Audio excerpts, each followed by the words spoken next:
بسم اللہ الرحمن الرحیم. ناظرین، کوثر قائم خانی پاسمی یوٹیوب چینل اور پورے سال کا سب سے خوش سبجیکٹ کے اوپر سب سے اہم پروگرام بجٹ 2021-22 کے ساتھ آپ کے ساتھ وہ باتیں کریں گے جو آپ اور ہم آسانی سے سمجھ پائیں. بجٹ 2 دن پہلے اناؤنس ہوا. میرا خیال ہے کہ ہر پاکستانی نے سنا اور کان سے نکال دیا، بیکاز زیادہ تر جو باتیں ہوتی ہیں وہ ٹیکنیکل گراؤنڈز پہ ہوتی ہیں. میں کوشش کروں گا کہ ٹیکنیکل گراؤنڈز پہ یا فگرز کے حوالے سے بات کم کروں جو عام آدمی کے ساتھ ڈائریکٹلی منسلک ہے. ان چیزوں کے اوپر ہم آج بات کریں تاکہ عام آدمی یہ سمجھ سکے. جو اتنا خوش سبجیکٹ ہے جس میں لوگوں کو اتنا زیادہ انٹرسٹ نہیں ہوتا، لیکن خوش قسمتی سے یا بد قسمتی سے یہ جو سالانہ بجٹ ہے کسی بھی حکومت کا، عام آدمی کی زندگی، چھوٹے سے بچے بلکہ ماں کے پیٹ میں وجود پانے والے بچے سے لے کے اور بوڑھے آدمی تک ہر آدمی کو ڈائریکٹلی اثر انداز ہوتا ہے. تو اس کے اوپر ہم عام آدمی کی زبان سے بات کرتے ہیں. موٹے موٹے لفظوں میں بتا دوں میں کہ یہ پاکستان کی تاریخ کا سب سے بڑے حجم رکھنے والا بجٹ ہے جو 8,487 ارب روپے کا سالانہ بجٹ ہے.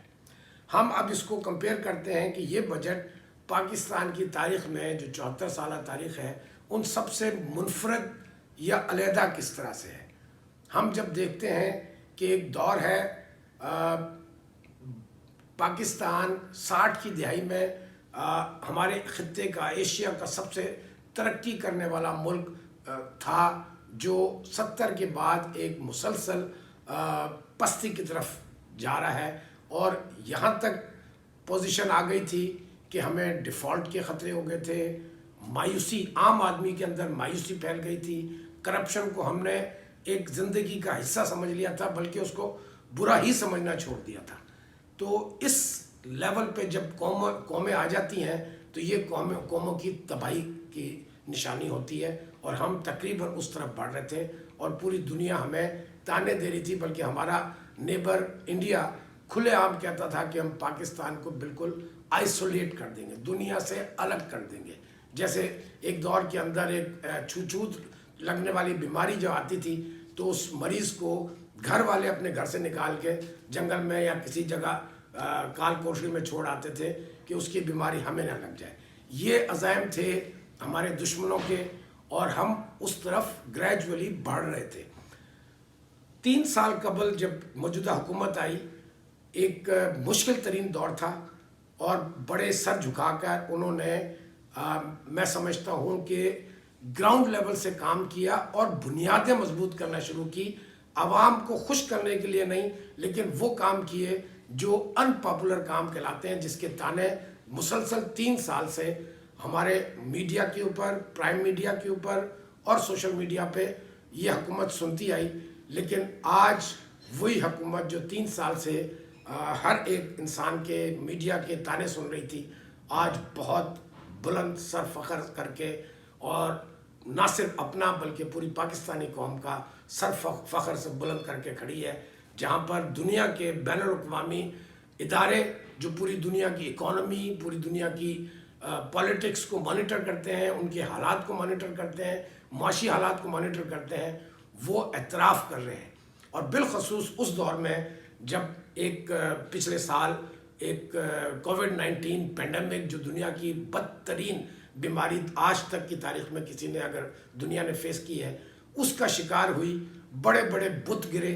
امریکہ جو دنیا کا سب سے طاقتور، سب سے معاشی مستحکم ملک، دنیا کی سب سے بڑی ڈیموکریسی، ان کو ہم گروتھ دیکھتے ہیں تو وہ مائنس میں چل رہی ہے اور مسلسل چل رہی ہیں. وہ ناکام ہو گئی ہیں. لاکھوں لوگ موت کا شکار ہوئے، کروڑوں کی تعداد میں اس مرض کا شکار ہوئے اور مینج نہیں کر پائے. ایسی حالت میں ایک سسکتا بلکتا ملک پاکستان، جس کو پوری دنیا مخالف میں پڑی تھی اور پچھلے 20 سال سے وہ اینٹی ٹیررزم کے خلاف ایک جنگ کے اندر، دنیا کی لمبی ترین جنگ کے اندر ڈائریکٹلی انوالو تھا اور ڈائریکٹلی اثر انداز تھا، جس کی اپنے 70,000 سے زیادہ انہوں نے جانیں قربان کی، اربوں ڈالر کا نقصان کیا، مایوسی اپنی جگہ۔ اس دور میں، اس حالت کے اندر پاکستان بہت بلند بہترین مینجمنٹ کے ساتھ موجودہ حکومت کی جو پالیسیز تھی اس کے ساتھ اس مشکل سے نہ صرف نکلا بلکہ اس مشکل کو اپرچونٹیز بنا کر، یہ بڑا اہم نقطہ ہے، اس بدترین پینڈیمک میں اس کو انہوں نے جو فوائد تھے حاصل کرنے وہ حاصل بھی کیے، اپنے لوگوں کی جانیں بھی بچائی، صحت بھی بچائی، اور معاشی ترقی کا گراف جب انڈیا 7.7% گروتھ ڈاؤن جا رہا ہے، امریکہ ڈاؤن جا رہا ہے، یو کے ڈاؤن جا رہا ہے، اس حالت میں پاکستان کی گروتھ مائنس سے +4% گروتھ کے اوپر آج کھڑا ہے، اور پوری دنیا اس کا اعتراف کر رہی ہے۔ ہمیں بالکل اس چیز کے اوپر فخر کرنا چاہیے، اور جو حکومت اس پورے ملک کے لیے، عام عوام کے لیے اچھے کام کر رہی ہے اسے سراہنا چاہیے۔ اب میں آتا ہوں کہ اس بجٹ کے اندر میں فگرز میں نہیں جاؤں گا، سب فگرز میرا خیال ہے پچھلے 2 دن سے ہر آدمی تک پہنچ رہی ہیں، تو میں کوشش کروں گا کہ میں ان چیزوں پہ بات کروں کہ اس بجٹ کا عام آدمی پہ کیا اثر آیا ہے۔ سب سے میں سمجھتا ہوں کہ مجھے ڈھونڈنا پڑ رہا ہے کہ کون سا ایسا سیکٹر ہے جو اس سے مطمئن نہیں ہے۔ انڈسٹری کو ہم دیکھتے ہیں وہ خوش، زراعت کے حوالے سے دیکھتے ہیں کسان خوش، مزدور کے حوالے سے دیکھتے ہیں منیمم پے سلیب 20,000 کر دیا گیا، جو اتنا بڑا جمپ ایک دم دیا کیونکہ مہنگائی کا ایک واویلا چل رہا تھا اور جائز بھی چل رہا تھا، ان کو بھی کور کیا ہے۔ صحت کے حوالے سے 2 صوبوں کو مکمل تقریباً صحت مفت علاج فراہم کر رہا ہے، پاکستان جیسا ملک جو دنیا کے لیے بڑا حیران کن ہے۔ کوئی ایسا سیکٹر ہمیں نظر نہیں آتا جہاں پر یہ بجٹ ان میں کوئی ہم کیڑے نکال سکیں، حتیٰ کہ آپ یہ دیکھ لیں کہ ہمارے جو مخالف جماعت کے ماضی کے فائنانس منسٹر ہیں انہیں بھی اعتراف کرنا پڑا کہ یہ بہترین بجٹ ہے۔ ہر سیکٹر میں، اسٹاک مارکیٹ لے لیجئے، انڈسٹریلسٹ لے لیجئے، سب خوش ہیں، تمام چیمبر آف کامرس اس کو پریز کر رہے ہیں۔ یوتھ کے لیے جو سب سے بڑا کسی بھی ملک کا مسئلہ ہے، اس وزیر اعظم نے آنے سے پہلے کہا تھا کہ میں 1 کروڑ نوکریاں دوں گا۔ کیسے دیں گے؟ پوری دنیا اس کا مذاق اڑاتی تھی، لیکن میں سمجھتا ہوں کہ اب 1 کروڑ سے زیادہ شاید جانے جا رہی ہیں، 2 کروڑ سے زیادہ نوکریوں کا انتظام اس بجٹ میں نظر آ رہا ہے۔ 5 لاکھ روپے ہر ایک بلا سود، 1 پائی سود نہیں ہے، قرض لے کے اپنا کاروبار شروع کر سکتا ہے۔ دوسرا، ایک ابھی میٹنگ ہوئی پرائم منسٹر سے، زراعت کے شعبے سے تعلق رکھنے والی تنظیموں نے ملاقات کی بجٹ سے پہلے، اور پرائم منسٹر کے اقدام کو سراہا بھی، شکریہ بھی ادا کیا کہ پہلی بار کسانوں کی آواز پرائم منسٹر ہاؤس تک پہنچی ہے۔ ان کے لیے آپ دیکھیں جو زراعت سے تعلق رکھتے ہیں وہ جانتے ہیں کہ ان کا سب سے بڑا، چھوٹے زمیندار کا یا درمیانے زمیندار کا سب سے بڑا مسئلہ یہ ہے کہ اس کے پاس بیج فصل لگانے کے پیسے نہیں ہوتے، وہ مڈل مین سے قرض پہ، ادھار پر بیج خریدتا ہے، کھاد خریدتا ہے، ادویات خریدتا ہے، وہ 1.5 گنا 2 گنا اس سے زیادہ پیسے چارج کرتے ہیں، وہ سر جھکا کے بغیر بولے چپ چاپ جو وہ قیمت لگاتا ہے لے جاتے ہیں کیونکہ اس کے پاس آپشن نہیں ہے۔ اس کے بعد وہ جب اپنی اجناس بیچتا ہے تو جس مرضی ریٹ پہ وہ کاٹنے، موجودہ حکومتی فکس ریٹ کے سے بھی کم کاٹ لیتے ہیں، وہ بولنے کی جرات نہیں رکھتا۔ اس حکومت نے پہلی بار ہر زمیندار کو بلا سود، کوئی سود نہیں، 1.5 لاکھ روپے ہر فصل کی مد میں اجازت دے دی ہے کہ وہ فصل کے اگینسٹ لے سکتا ہے، جس سے یہ اپنی ڈیمانڈ پوری کرے۔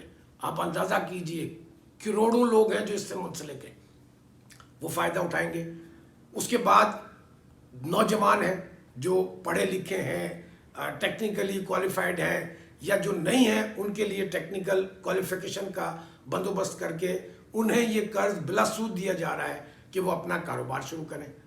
تو کروڑ تو کوئی بات ہی نہیں ہے اگر وہ اس کو صحیح عملی جامہ پہنائیں، اور اب نوجوانوں میں ہمت بھی ہوتی ہے، طاقت بھی ہوتی ہے، جوش بھی ہوتا ہے، ایک مقصد حاصل کرنے کے لیے جدوجہد کرنے کا جذبہ بھی ہوتا ہے، اور یہ ان کے پاس وسائل نہیں ہوتے۔ حکومت ان کے لیے وسائل پیدا کر رہی ہے بلا سود. یہ میرا خیال ہے کہ بڑا حیران کن، ورنہ تو چھوٹا آدمی بینک کے اندر جا کے وہ سیدھے منہ کوئی سے بات نہیں کرتا تھا، اور یہ 70-72 سال میں ہم دیکھتے آئے کہ یہی ہوتا ہے. یہ فیسلٹیز دیے جا رہے ہیں تو کوئی جاب ضروری نہیں ہے. حکومت 1 کروڑ لوگوں کو کوئی ایسا محکمہ نہیں ہے جہاں پر وہ ایڈجسٹ کر سکے اور جاب دے سکے. یہی طریقہ ہے کہ وہ خود روزگار اسکیم تحت اپنا کاروبار کریں، خود بھی کمائیں اور کچھ اور لوگوں کو اس کام میں ملازمت دیں، تو جاب کروڑوں میں جائیں گے. تو مجھے کوئی شک نہیں ہے اگر اس کے اوپر ایگزیکیوشن ہو گئی. اس میں ہماری بدقسمتی سے جو ماضی کی تاریخ ہے 70 72 74 سال کے اندر ہم دیکھتے ہیں کہ بیوروکریٹک بیریئرز آ جاتے ہیں. اب یہ حکومت کی ذمہ داری ہے کہ جس نیک مقصد سے یہ بجٹ اناؤنس کیا ہے اور لوگوں کا درد سمجھتے ہوئے ایک سہولت فراہم کی ہے، کوئی بیوروکریٹک چیز آڑے نہیں آنی چاہیے. یہ بہت ضروری ہے. زراعت کے حوالے سے اور پانی کے حوالے سے بہت اچھے کام کیے جا رہے ہیں، اور میں سمجھتا ہوں کہ یہ پچھلے جو 4% کی گروتھ ہے اس میں زراعت کا بہت بڑا کردار ہے. لارج اسکیل مینوفیکچرنگ کا بڑا کردار ہے. اب اس کو مزید اسٹرینتھن کرنے کے لیے جس کی ضرورت ہے وہ ہے کاٹیج انڈسٹری، اور یہ کاٹیج انڈسٹری کے لیے بہترین پلیٹ فارم ہے. صرف بیوروکریٹک بیریئرز کو روکنا ہے.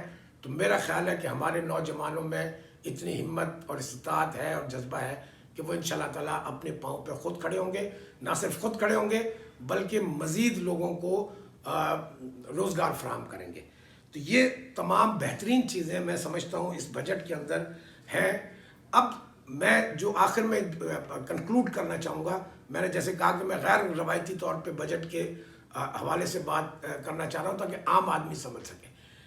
یہ ایک ملک جو آج سے 3 سال پہلے جس کے اوپر ڈیفالٹ کی باتیں ہو رہی تھی، جس کو آئسولیشن کرنے کی باتیں ہو رہی تھی، جب جو چاہتا تھا امریکہ ہے، ویسٹ کی طرف سے ہے، گلف کی طرف سے ہے، ہمارے نیبر کی طرف سے ہے، وہ ہمیں اپنے شرائط تھوپتا تھا اور ہم منوان ان پہ عمل کرتے تھے سر جھکا کے. آج الحمدللہ پاکستان کا ہر شہری مرد و عورت فخر کر سکتا ہے کہ اس کے وزیر اعظم نے امریکہ کے سیکرٹری کو، جو ایک وزیر خارجہ ہے، اس سے بات کرنے سے انکار کر دیا کہ میرا لیول نہیں ہے. اور میرا خیال ہے یہ پاکستان کے وزیر اعظم نے پہلے کہا تھا کہ یہ قوم ہرے پاسپورٹ کے اوپر فخر کرے گی.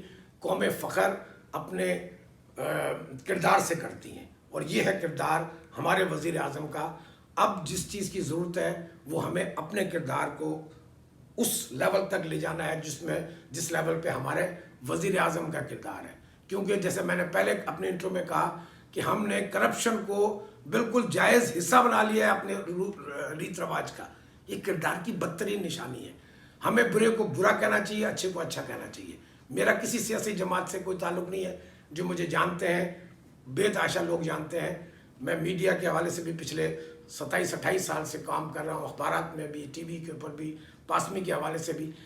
میرا آج تک کسی جماعت سے تعلق نہیں رہا.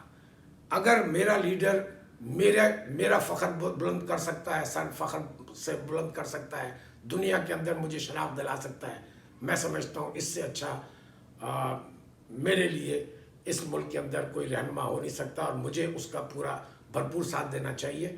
میں صرف یہ نہیں کہتا ہوں کہ آپ پی ٹی آئی کو ووٹ دیں یا فلاں کو دیں. جو بھی لیڈر آپ کے لیے سوچیں، آپ کے ملک کے لیے سوچیں، اپنے ذاتی مفادات کو ہٹا کر، آج تک 3 سال سے جو ایز اے آبزرور میں نے آبزرو کیا ہے، ہمارے وزیر اعظم کا ذاتی مفاد کوئی نہیں ہے. جو پالیسیز بنا رہا ہے اس میں ہمارا سر فخر سے بلند ہو رہا ہے. اسرائیل کا ایشو ہو، کشمیر کا ایشو ہو، انوائرمنٹ دنیا کا، آج پاکستان دنیا کے اندر انوائرمنٹ کا سب سے بڑا لیڈر ہے ہمارا عمران خان. ہماری پوری قوم کو فخر ہونا چاہیے. جو اسرائیل کا ایشو آیا فلسطین پہ، یہ پچھلے ماہ جو کچھ کارروائی ہوئی، سب سے بلند آواز اگر دنیا میں نظر آئی تو وہ عمران خان کی ہوئی.